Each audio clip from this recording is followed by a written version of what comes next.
This is a branded podcast from Latitude Studios. Early in her career, Charlotte Johnson thought she might become a climate researcher. She studied ice sheets as an undergrad and postgrad and built a model that simulated the retreat of ice in Greenland. So I was familiar with numbers and modeling.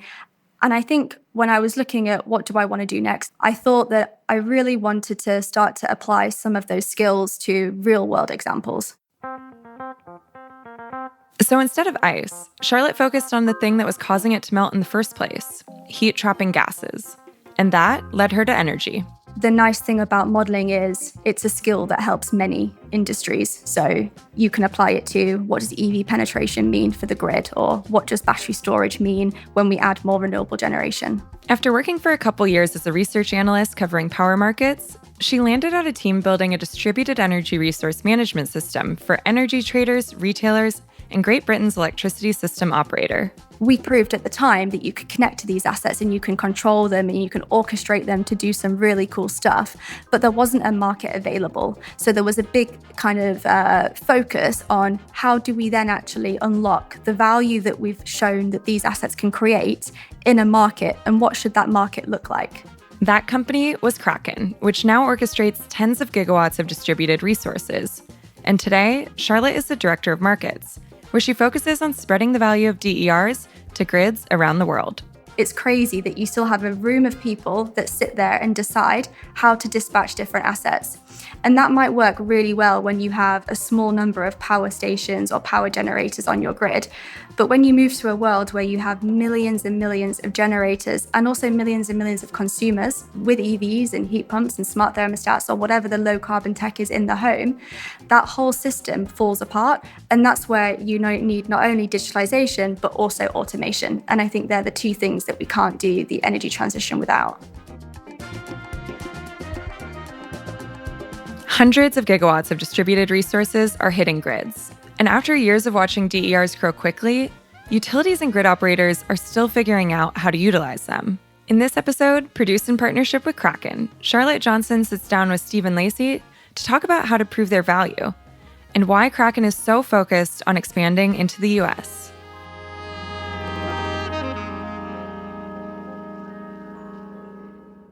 There are lots of reasons why utilities and grid operators have a hard time believing in the power of distributed resources or integrating them more effectively or digitalizing operations faster. What are the biggest constraints right now inside those entities that prevent them from moving faster? I think the biggest constraint is probably how risk averse they are because they're running a system. So they can't necessarily take the risks that retailers might take or asset owners or traders might take in the market. So I think that's probably the first one. I think the second one is they're also working from a really difficult place. So in most countries, the networks have been heavily underinvested in the last few decades, which means that a lot of them don't really know the changes that they need to make because they don't have the visibility of what's happening on their network. And I think there's a really good study that I've read somewhere that basically says about 5% of distribution networks globally are monitored, which means a lot of distribution networks have no idea what's really happening on their power lines between a transformer to the home. And that's where that digitalization piece comes in. But I think that's one of the reasons why it's quite difficult to make changes of what you want to do on the network or integrate more renewables or integrate more load when you don't necessarily have visibility of what's even happening on your network. Part of the benefit of these distributed resources, everything from EV chargers to solar plus battery systems to heat pumps and electric water heaters, is they provide flexibility during critical moments for the grid. But you don't like to necessarily use the word flexibility. Why is that? Yeah, I don't. You don't go to the market and buy and sell flexibility. Like what we're basically talking about is energy that can be ramped up and down relatively quickly in a given window to balance supply and demand. And when you put it like that, it's not actually a new concept. We've been doing that for decades. The biggest difference is like how we're doing that now. So historically, demand was quite predictable and you would ramp up and down your coal or gas plants to essentially meet that very predictable demand. And it worked very nicely. But as you move from dispatchable generation to intermittent generation, we need to ramp up and down demand significantly quicker and more frequently than we have before. And that's kind of increasing exponentially that need for flexibility, basically. And I think you talked about some of the gigawatt numbers that the US is looking at. The UK has a similar number that National Grid has put out for, I think it's 2050, which is around 200 gigawatts of dispatchable capacity. And that sounds huge. And when you think about the amount they have today, they've got about 50 to 60 gigawatts today. 80 to 90% of that is thermal. So when you remove that, you're basically saying you need to add 200 gigawatts of flexible capacity that doesn't exist today by 2050. And that volume is huge. Do utilities believe that they can rely on those resources? I think that really depends on who we're talking about and in what country. Because when you look across the world, there's so many different ways that networks or utilities or grid operators are trying to solve this problem. So in the UK, we have a really good example of National Grid bringing out a market called the Demand Flexibility Service. So flexibility again in everywhere you go. But the Demand Flexibility Service basically means that in the winter, customers can be paid to turn down electricity instead of ramping up coal. And it was proven that it costs 10 times less to turn down a customer than it does to ramp up coal. So that works really nicely. And what you're doing in that scenario is you're saying to a customer, you have the option to participate in this service. And if you do participate, you're going to get some money. And if you don't participate, that's okay. And it's just like when you go to the supermarket, you have the option to buy the food that you came in for, or you can go for the discounted food and make a totally different meal plan for the week. That works well. In other countries, what we've seen, so if you take Australia, for example, where 1 in 3 homes have rooftop solar, I think that's about 20 gigawatts of solar. So a very similar solar install capacity to somewhere like Texas. The networks or grid operators are taking direct control of the assets. So they know that there's a significant amount of solar in certain parts of the network. And to manage that, instead of necessarily sending a customer a price signal and asking them to respond, they're going to take control and export or curtail the export. So I think it depends.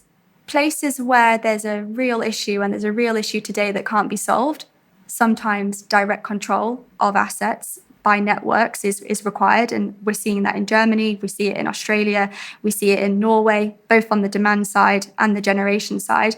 But there's also examples of where you can use an in-market solution like the UK has with National Grid, and customers can have that optionality. But I think you can only probably have that optionality when you're not at a critical point in your journey or transition where a network has to basically step in and have that big red button to know that they can manage and safely manage the network. Let's turn to a very dynamic market here in the US, and that is Texas. We're seeing this surge of renewables and distributed resources pouring into the ERCOT market. And I know Kraken is very focused on Texas. Why is there so much international attention on Texas specifically? So I think it depends who you are and the assets you are, but I don't think people fully understand this sometimes, but a battery in Texas last year, and by battery I mean a grid scale sort of front of the meter asset, made over 4 times more than a battery in the GB market or the UK market, which is a huge difference. And the reason I keep referring to GB when it comes to batteries is that GB outside of CAISO or outside of California is the kind of second largest, most mature battery market. So a lot of people that have invested in the UK market for batteries are now looking at, because the revenue stack is significantly lower and it's not where it used to be, they're looking at how can they make money or how can they make returns elsewhere? And Texas is the clear kind of winner when it comes to that, because the market is significantly more volatile. It's more vulnerable to extreme events, which drive these huge revenue opportunities. They've got ancillary services, so frequency and reserve markets that help balance the grid that are not saturated like they are in other parts of the world.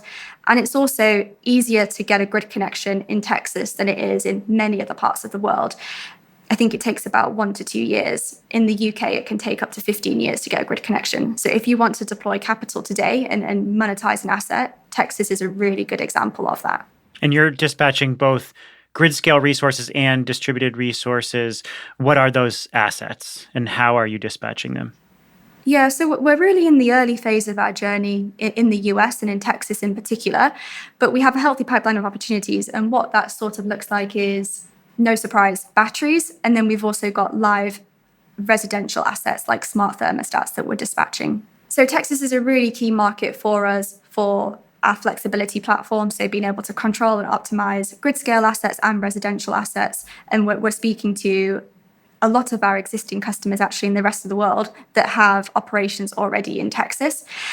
Beyond Texas, there's also a lot more opportunity for residential assets.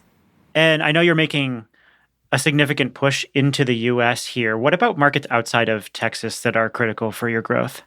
So there's obviously a lot happening across all of the US, and I think we can be putting our attention to many different places. But where there's a change in regulation or policy and where there's a compelling business case, so for example, Illinois, Michigan, Maine, they have their states where they've basically got incentives for solar and storage. They're evaluating how we can reduce the barriers to accessing wholesale markets so that DERs can participate in wholesale market services. And that's really important for us at Kraken because we believe a lot of value for a customer can be found in markets like wholesale power. So that then creates a good environment for flexibility and for a customer offering. So places like that are where we're putting attention and really thinking seriously about because it's a favorable regulatory landscape or environment. How does the consumer fit into this? I mean, the consumer really needs to be at the center because if the consumer isn't engaged and doesn't want to be involved, you can't just play around with someone's smart thermostat or charge their EV. So for us, it's really about how do you offer something where the consumer is at the center and what do you need to make that happen? The key kind of ingredient is really trust. The consumer needs to trust their utility. What does the customer really want? Usually it's cheap range if it's an EV. So they want to know that they can drive the distance that they can drive in and they can charge their car cheaply. If it's a smart thermostat, they want to know that their temperature is going to be at the right, their home is going to be at the right temperature. So they've got the right comfort levels. And then the final thing is they want this ability to always be in control. So just because we're controlling those assets and optimizing them and creating value for the customer always wants to know that if they need to, there is an override solution. There's an option where they can take back control if they want to. And then the bit that pulls it all together is the super simple customer offering that makes it easy for the customer to sign up, to set all of these preferences so they can decide what they want and when they want it.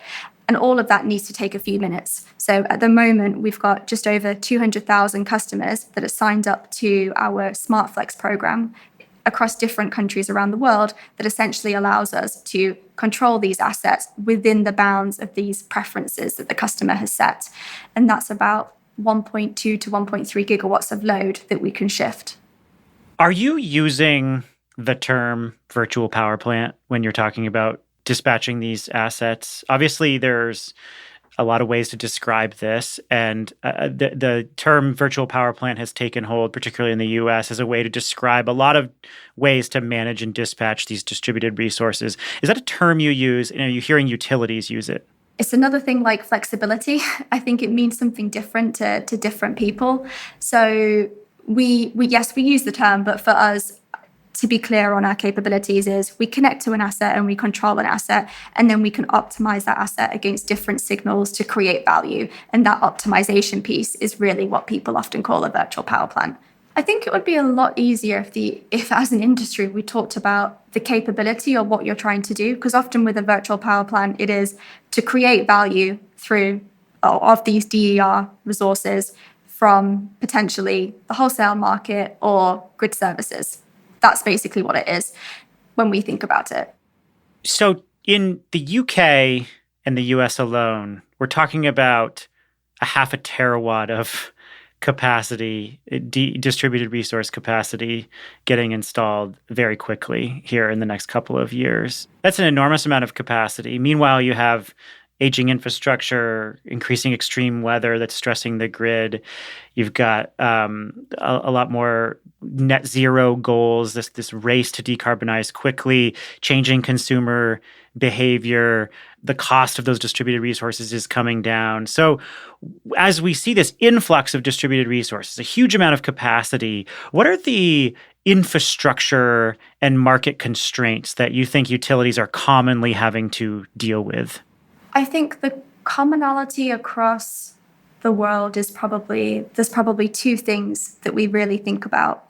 And one is decarbonization at pace. So how do you actually get all of these DERs connected to the network, whether you're a utility or a grid operator or a trader or retailer, whoever you are, how do we connect stuff to the network as quickly as possible?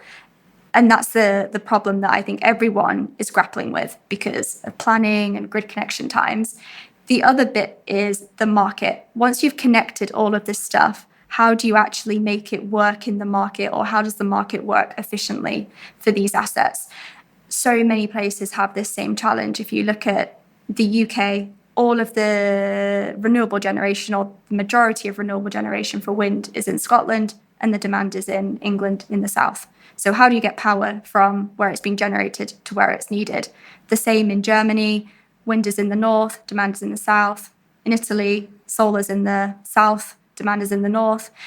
We've got all of this generation, and we're continuing to build generation at pace in the wrong place. And that's where the market construct becomes really, really important, because how do you then start to get the renewable assets, and not just renewable assets, it's also the demand assets from low carbon technologies that we've talked about, to all locate and generate or consume at the right time of the day in the right location. And that's really where we think about the market design and locational pricing. So a lot of countries around the world have the same price nationally, no matter where you are, which means people are incentivized then to locate in the place where they can get land or they can get a grid connection, which isn't necessarily the place where you want them to generate electricity because it's not near demand or it's not near consumers. So over the last decade and a half, there have been a number of companies that have developed different flavors of distributed resource management systems. And I wonder, how is Kraken different? What makes Kraken different from other companies developing platforms in this space? I think that digitalization piece of the end-to-end value chain, and the fact that we work with people that own generation assets, and for them we do control, optimization, reporting, asset management, everything that you would need if you have a generation asset, to then the people that own the networks and manage the networks. We offer services to them around power quality and fault detection. And then to energy suppliers and retailers or utilities, at the end of that chain, we offer the ability for the CRM management, the billing, the meter data management, and also the control and optimization of all of those devices in the home. So for me, it's the fact that Kraken touches all parts of the energy ecosystem and all parts of the value chain where we are digitalizing it and automating it. If we look at the transition through 2050, so looking way out, what do you think the role of this distributed, dare I say, flexible capacity as part of this net zero emissions pathway in the power sector? What does it look like? How important is it? It's key.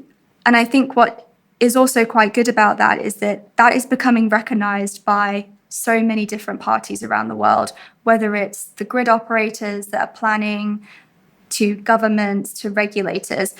Most white papers or most scenarios or pathways that get countries to net zero by whatever their kind of target year is, all of them include some form of flexibility. And that flexibility usually comes from the electrification of heat and transport and battery storage and other kinds of dispatchable capacity that's been proven. Charlotte Johnson, Global Director of Markets at Kraken, thank you so much. Thank you. This episode was produced in partnership with Kraken. Kraken has 32 gigawatts of dispatchable assets under management. Kraken's end-to-end platform offers full network intelligence, DER controls, asset health, and reporting for power providers around the world. To learn more about Kraken's capabilities, go to kraken.tech or follow the link in the show notes.